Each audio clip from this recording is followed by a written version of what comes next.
কেউ হয়তো নামাজে আসার জন্য প্রস্তুতি নিচ্ছিল, আল্লাহ তাআলা এই মুহূর্তে একটা ভূমিকম্প দিলেন। পুরো ঢাকা শহরটা এমনভাবে নড়ে চড়ে উঠছে, এই উঠার আওয়াজটা এমন ভয়ঙ্কর ছিল, চতুর্দিকে মানুষের শুধু চিৎকার ছিল। সব দিকে রাস্তাঘাটে মানুষ বের হয়ে পড়েছে, চিৎকার করতেছিল। এই পর্যন্ত অনেক বিল্ডিং এর খবর পাওয়া যাচ্ছে যেগুলো ধসে পড়েছে, যেগুলো হয়তো একটু বাঁকা হয়ে গেছে, ফাটল ধরেছে। ভূমিকম্পের মাত্রা তেমন বেশি না হলেও ক্ষতির মাত্রা অনেক।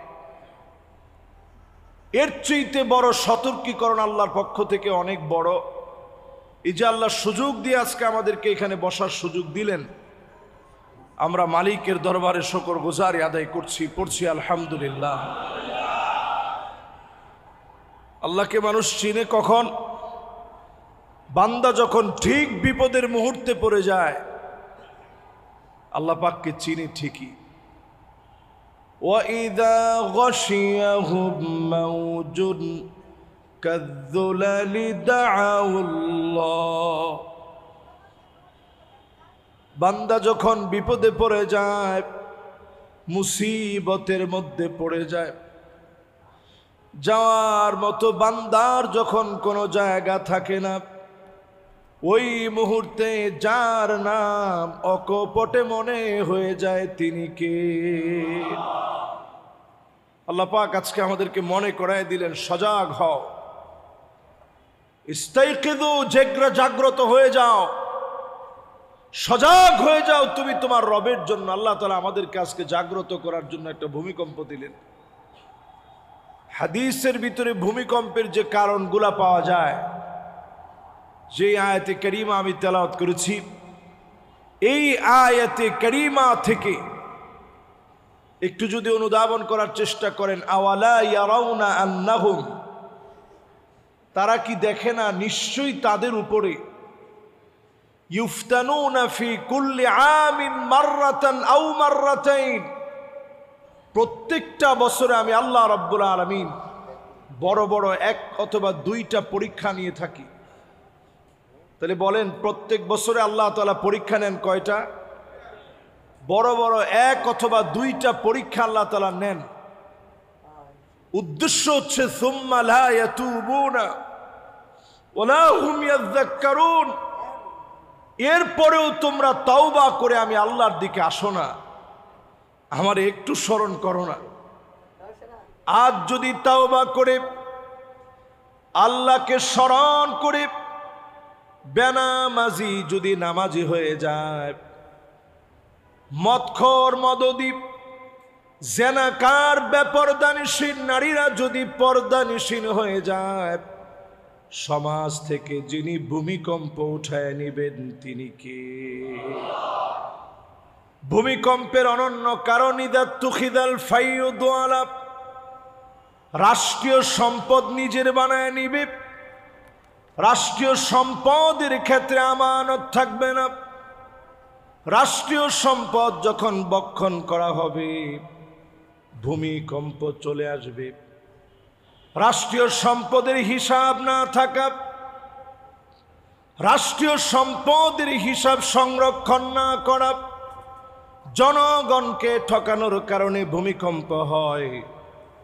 আমার মনে হয় বাংলাদেশের মতো জনগণকে ঠকানো হয় এমন কোন রাষ্ট্র পৃথিবীর ভিতরে খুঁজে পাওয়া যাবে না, ঠিক কিনা বলে?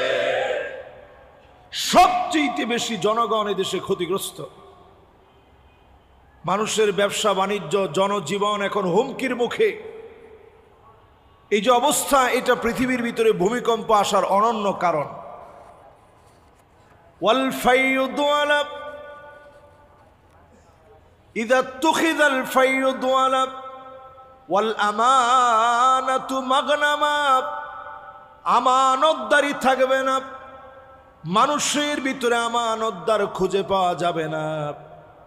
এখনকার সময় মিলা দেখেন, 100 জনের ভিতরে আপনি টার্গেট নিয়ে খুঁজে দেখেন, আপনি যদি ওই লোকটার সঙ্গে লেনদেন করেন, ওই লোকটাকে আপনি লেনদেনে ছাপ পাবেন না। কারো কাছে যদি আপনি কর্জে হাসানা দেন, কাউকে সওয়াবের নিয়তে দিলেন, এই টাকা আপনি ফেরত পাবেন না। তার মানে দাঁড়ালো আমানতের খেয়ানত হবে চতুর্দিকে। এখন আমানতদার খুঁজে পাওয়া যায় না। একটা সময় ছিল ব্যাংক ব্যবস্থা ছিল না, মানুষ মানুষের কাছে আমানত রাখত। ঠিক যেইভাবে আপনি রাখতেন, চাওয়া মাত্র সেইভাবে ফিরিয়ে দিত। এর নাম আমানত। দিন দিন আমানত জমিন থেকে উঠে যাচ্ছে, ঠিক কিনা বলে? এই জন্য আজকের দুনিয়ার ভিতরে ভূমিকম্প আসতেছে। নবী আলাইহিস সালাম বলেন, যাকাতু মাগরামা, যাকাতকে মানুষ অভিশাপ বলে মনে করবে। এই যে ঢাকা শহরে যারা আমরা আছি, আমরা কয়জন মানুষ যাকাত দিই? বাড়িওয়ালা বলেন, ব্যবসায়ী বলেন, ব্যাংকে আল্লাহ তাআলা অনেক অজস্র টাকা দিয়েছেন, লাখে 2,500 টাকা আপনি আল্লাহর জন্য দিবেন যে আল্লাহ আপনি দিছেন, আমার কোনো ব্যক্তিত্ব শক্তির কারণে এই টাকা অর্জিত হয় না, আল্লাহ আপনি দিয়েছেন।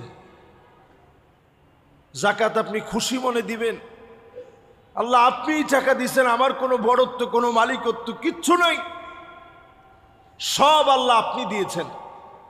এটা মনে করে কয়টা লোক আমরা যাকাত দিই? এই সমাজের যদি প্রপারলি যাকাত আদায় করা হতো,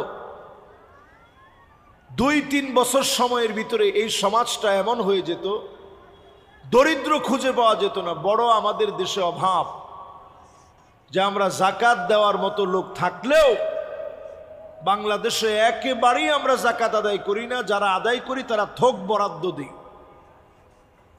এরপরে যদি বলি যাকাত তো দিলেন না, না হুজুর আলহামদুলিল্লাহ দান করি তো।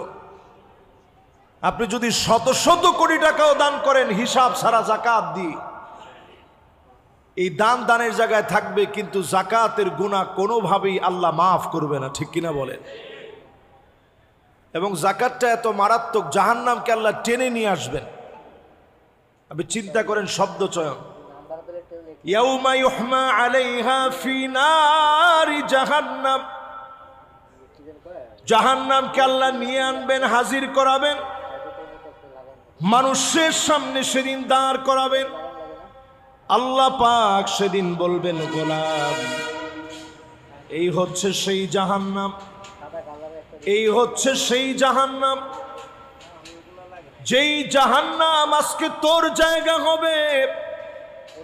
সেই জাহান্নামের ভিতরে সেদিন সম্পদগুলোকে উত্তপ্ত করা হবে।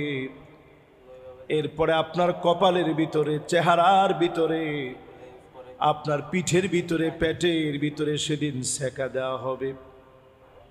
হাদা মা কানাসতুম লিআনফুসিকুম, আল্লাহ পাক সেদিন বলবে, এই তোর সম্পদ, যেই সম্পদ তুই দুনিয়ার জীবনে গচ্ছিত করে রেখেছিলি, জনগণকে ঠকায়া, অধিকার থেকে বঞ্চিত করে এই সম্পদ তুই গচ্ছিত করে রেখেছিলি।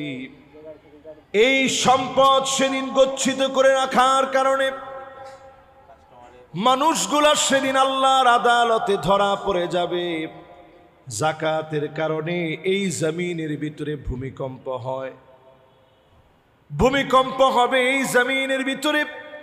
ওয়াতুল্লিমাদ-দীন ওয়াতুল্লিমাল ইলমু লিগাইরিদ-দীন, মানুষ আলেম হবে, নিজের অনেক বড় আলেম বলবে, জন্য আল্লাহু আকবার।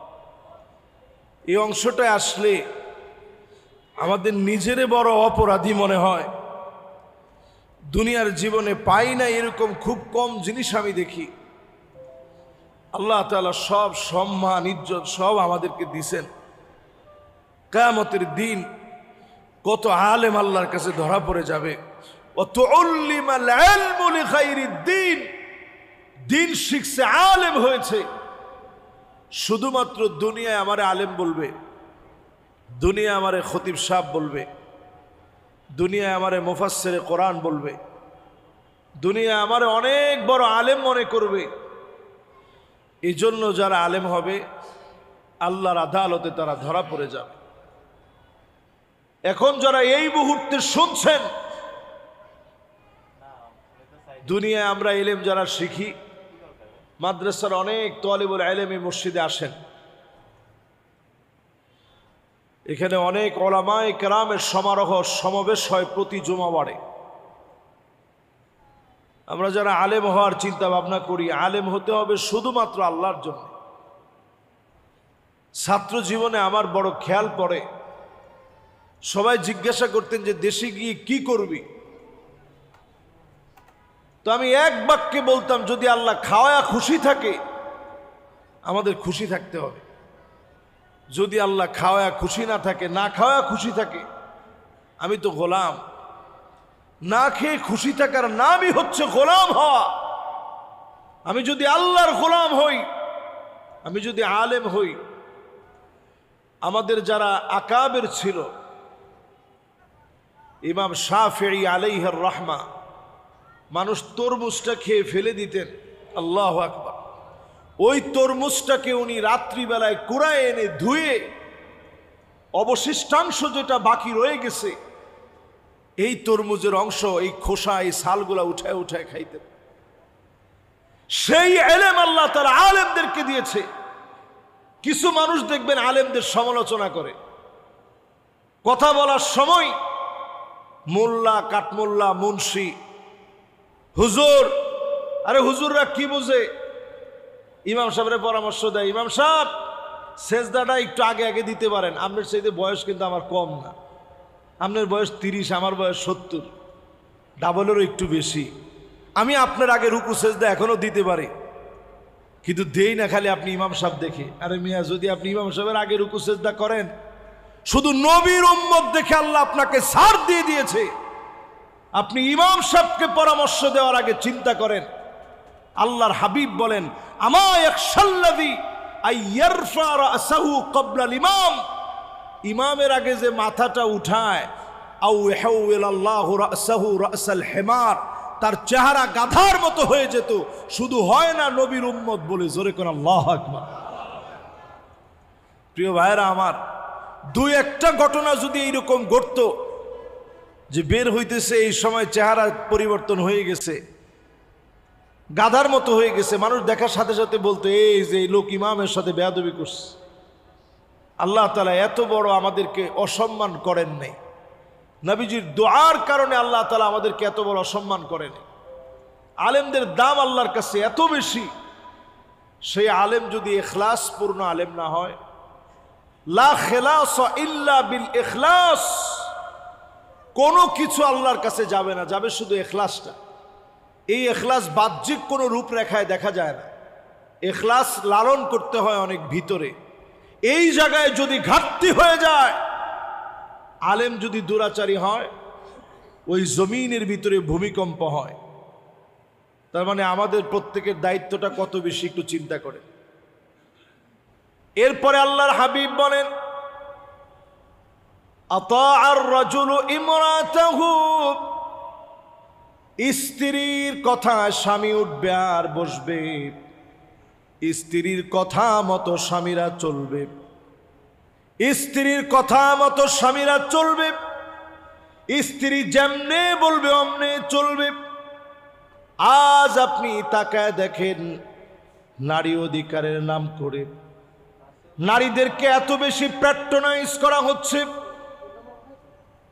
তাকায় দেখেন উম্মতে মুহাম্মাদী, শেষ জামানার উম্মত, আজ আমাদের নারীরা এমন হয়ে গেছে, তাকায় দেখবেন এমন হয়ে গেছে, গড়ে গড়ে কাসিয়াতুন আরিয়াত, অধিকাংশ নারী এমন পোশাক পরে মনে হয় কোনো পোশাক পরে নাই, নিজেরা আবৃত করে রাখে এমন পোশাকে মনে হয় কোনো পোশাক পরে নাই। মেয়েরা ছেলেদের মতো ড্রেস আপ পরে, ওয়েস্টার্ন ড্রেস আপ করে, অবলীলায় যারা বের হয়ে যায়, এই ড্রেস আপগুলার কারণে আল্লাহর গজব চলে আসে, জমিনের ভিতরে ভূমিকম্প হয়। একটু হিসাব মিলায়া দেখেন, যতগুলা নবীজি 1500 বছর আগে বলে গেলেন, আজকের ভূমিকম্প 5.7 মাত্রার ভূমিকম্প। রেখটার স্কেলে নরসিংদী থেকে মাধবদী থেকে ভূমিকম্প উৎপত্তি হয়েছে। যদি এর মাত্রা 9 মাত্রায় হতো, হয়তোবা আজকের এখানে বসে কথা বলার হতো না। বাংলাদেশটা এমন ভাবে পিছায় যেত, 1-2 দিনের জন্য নয়, 100 বছরের জন্য পিছায় যেত। ডিজিটাল স্বপ্ন শুধু ম্যাজিক্যাল হয়ে যেত, সব জায়গায় পড়ে থাকতো। পুরা বড় বড় বিল্ডিং গুলা সব সেজদা অবনত হয়ে যেত।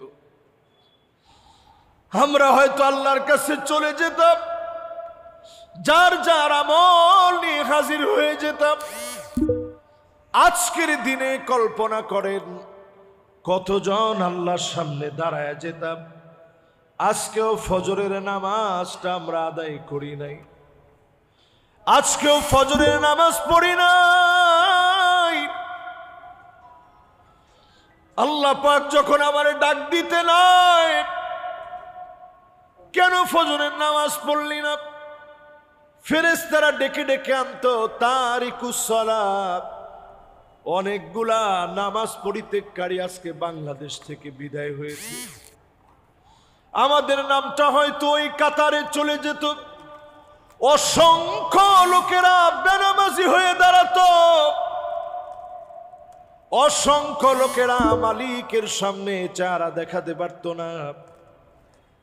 আজকে আল্লাহ তাআলা নতুন করে নরম একটা সংকেত দিয়ে দিলেন। বাংলাদেশের টেকটনিক প্লেট ফেটে আছে, বড় বড় ভূমিকম্প হতে পারে, 9 মাত্রার ভূমিকম্প হতে পারে। আমি আপনাদেরকে ভয় দেখাচ্ছি না, সজাগ করতেছি। এই জমিনের লোকগুলা যদি নামাজি হয়ে যায়, আল্লাহর কসম এ জমিন থেকে যিনি ভূমিকম্প গুলাকে উঠায় নিবেন তিনি কে? নবী আলাইহিস সালাম বলেন, আক্কা উম্মাহু, সময় আসবে এমন যেই সময়ে দেখবেন মায়ের সঙ্গে খারাপ ব্যবহার করা হবে, মায়ের সঙ্গে দুরাচার করা হবে। প্রতিনিয়ত মাকে ধমক দিয়ে কথা বলা হবে। এই জন্য জমিনের ভিতরে ভূমিকম্প হবে। আজকের জমানায় প্রযুক্তি যত বেশি উৎকর্ষ সাধন করেছে, আপনি হিসাব করে দেখবেন অধিকাংশ যুবক এখন মায়ের সঙ্গে খারাপ ব্যবহার করে, ধমক মেরে কথা বলে, জারি মেরে কথা বলে। ও যুবক, তুমি জারি মেরে মাকে কথা বললা, তোমার কারণে আল্লাহ রাগান্বিত হয়ে গেছে। আজকের ভূমিকম্প একদিনে হয় নাই, একদিনে ভূমিকম্পটা হয় নাই, তোমার দীর্ঘদিনের বদ আমলের কারণে ভূমিকম্প হয়েছে। আকসা আবাহু, বাপকে দূর দূর করে সন্তান তাড়ায় দিবে, বাপেরে বড় বোঝা মনে করবে। আজকে অসংখ্য সন্তান আছে বাপেরে বোঝা মনে করে, বাপেরে কখনো মূল্যায়ন করে না। বাপটা তো এমন, এই পৃথিবীর ভিতরে একজন মানুষ এমন আছে যে তোমারে দেখতে চায় তুমি তার চাইতে অনেক বড় হবা। আমি দেখতে চাই আমার ছেলে আমার চাইতে বড় আলেম হবে, আমার চাইতে বড় জায়গায় বসবে। প্রত্যেক বাপ দেখতে চায় তার চাইতে তার সন্তান ভালো কিছু করবে। বাপ তো এমনই হয়, যে বাপেরা এত আদর করে তিল তিল করে সন্তানগুলারে বড় বানায়, এই সন্তানেরা অনেকেই বাপরে ভুল বুঝে, বাপরে পর মনে করে, দূর দূর করে বাপরে তাড়ায় দেয়। নবী আলাইহিস সালাম বলেন, আদনা সাদিকহু, বন্ধুরে বড় আপন মনে করে। করেনি? এ সমাজের ভিতরে বন্ধু যা বলে আহা, সমাজের অবস্থা এমন হয়ে গেছে, বন্ধু যা বলে তা। আল্লাহু আকবার। এই যে যা যা রাসূল বলে গেছে 1500 বছর আগের কথা, একটু মিলায় দেখেন তো, আজকে থেকে 50 বছর আগে কয়টা মিলতো আর এখন কয়টা মিলে? আজকে থেকে 50 বছর আগে বাপ যে খাটের মধ্যে বসতো, আমরাই তো এই খাটের ভিতরে বসি নেই। বাপ বসছে, আমরা দাঁড়ায় রইছি। আব্বা যতক্ষণ না বলছে বাজান বস,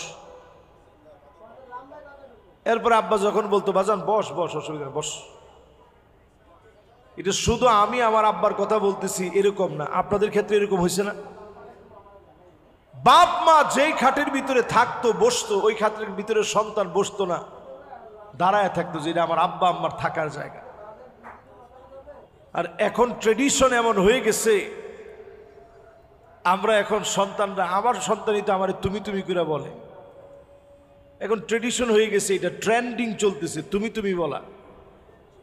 তো এটা আমি খারাপ বলি না, বলো, কিন্তু আপনি একটু চিন্তা করেন, আমরা কি তুমি করে বলতে পারছি? চোখে চোখে তাকায় বাপের সাথে কথা বলা তো অসম্ভব, তুমি বলা তো বহু দূর কা বাত হ্যায়। কিসের তুমি বলা? বাপের চোখে চোখে তাকায় আমরা কথা বলতে পারি না। আর এখনকার সময় ট্রেন্ডিং এমন, বাপের কাছে এখন আমাদের আবদারের শেষ নেই। 50 বছর আগেই সমাজটা এমন ছিল না। বাপের মানুষ সম্মান ইজ্জত করত যেমন, আবার বন্ধু মনে করতো তেমন। সব কথা এসে বাপের কাছ থেকে পরামর্শ নিত যে আব্বা আমি তো চিন্তা করতেছি এইভাবে পড়বো, কেমন হয়। কিন্তু এখন আর বাপের কিছু জিজ্ঞাসা তো করেই না। বাপ যদি বলে বাজান কি সিদ্ধান্ত নিলি, তুমি কি বুঝবা?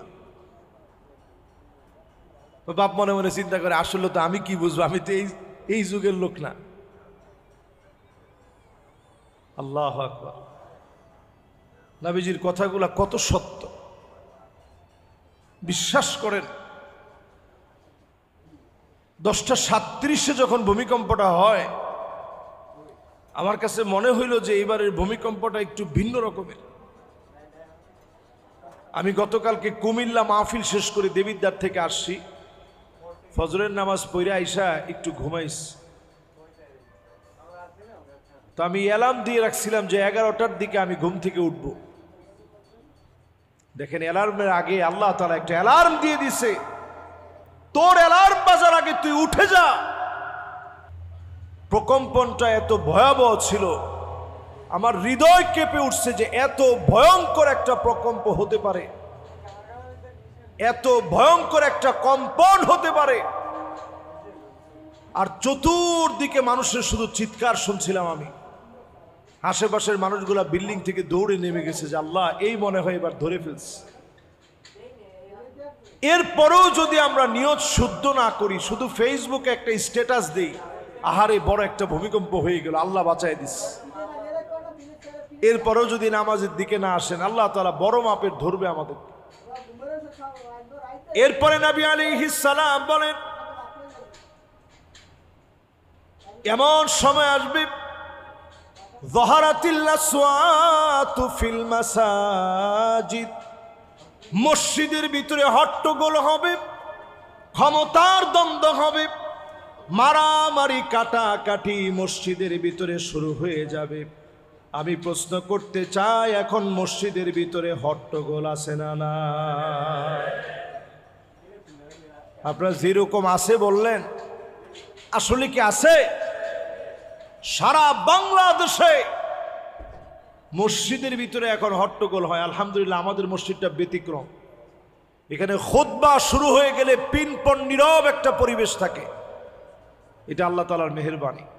আমি আপনাদের কাছে আল্লাহর শুকরিয়া আদায় করার পরে আপনাদের প্রতি কৃতজ্ঞ যে আপনারা কথাগুলো বোঝার চেষ্টা করেন। আচ্ছা, আমি বয়ান করতেছি, আপনারা যদি টুকটাক কথা বলা শুরু করেন, আমি কতটুকু বলে আপনাদেরকে বারণ করতে পারবো বলেন? কিন্তু আপনারা এই যে নিচ থেকে নিশ্চুপ হয়ে শুনতেছেন। আমার মুতাল্লি সাহেব আমি আসার সময় বলতেছিল, হুজুর আজকে একটু ভূমিকম্প নিয়ে বললেন। বাবু ভাই আসার সময় বলতেছিল, হুজুর একটু আজকে ভূমিকম্প নিয়ে বললেন। তার মানে আপনি বুঝতেছেন সবার ভিতরে একটা ধাক্কা লেগে গেছে, এই তো মনে হয় আমাদের সতর্ক হওয়ার সময় চলে আসছে, ঠিক কিনা বলে?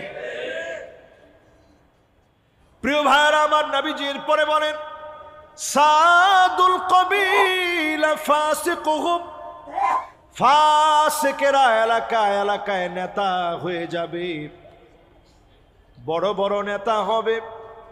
জাইমুল কওমে আরজালুহুম, বড় বড় নেতা হবে, বড় বড় দুশ্চরিত্র। আল্লাহর নবী 1500 বছর আগে বলে গেলেন, অধিকাংশ জায়গায় কাউমে কাউমে এলাকায় এলাকায় ফাসিকরা নেতা হয়ে যাবে, বড় বড় নেতাগুলা হবে বড় বড় দুশ্চরিত্র। এমন অবস্থা এখন বাংলাদেশে আছে না? না, জাইমুল কওমে আরজালুহুম, সবচেয়ে বড় বড় নেতারা, আরজালুহুম সবচেয়ে নিকৃষ্ট চরিত্রের হবে। আমি আর ব্যাখ্যা বিশ্লেষণে যেতে চাই না, শুধু হাদিসটা বললাম, অনুবাদ বললাম, ঠিকঠাক আপনারা বলছেন। এবার আপনারা বলেন আসলে ঠিক? আল্লাহ রসুল বলছে বেঠিক হয় কেমনে? 100% ঠিক।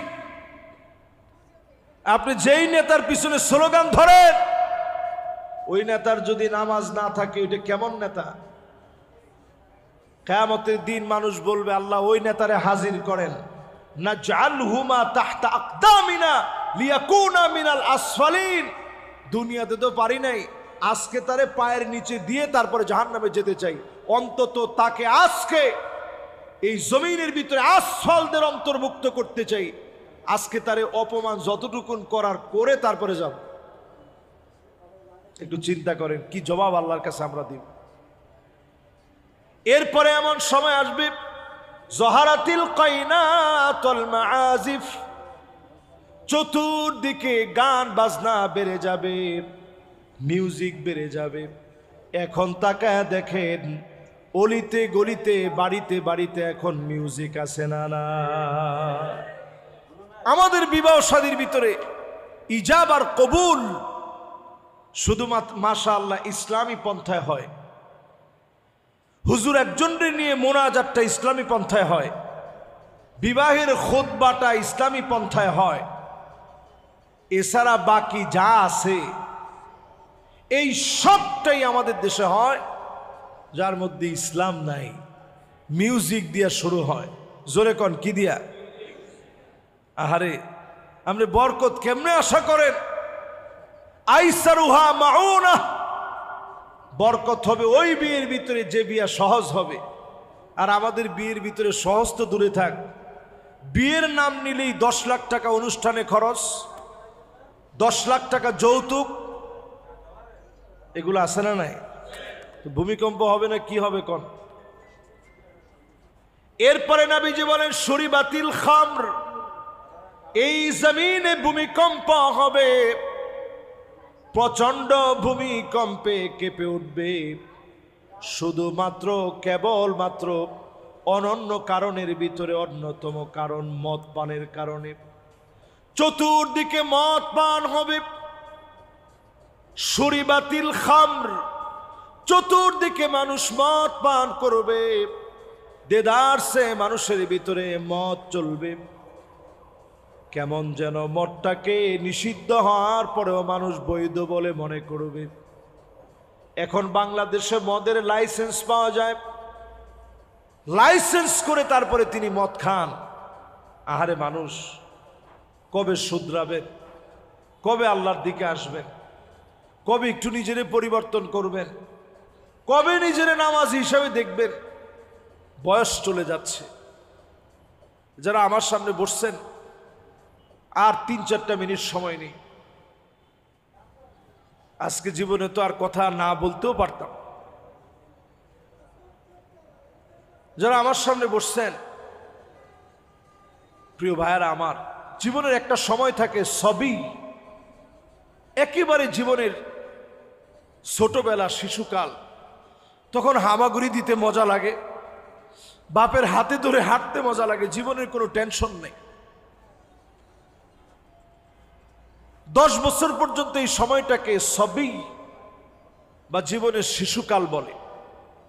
এখান থেকে মানুষ চলে যায় গোলাম, একটু একটু তখন বাপেও চট থাপ্পড় দেয়, এই নামাজ চল।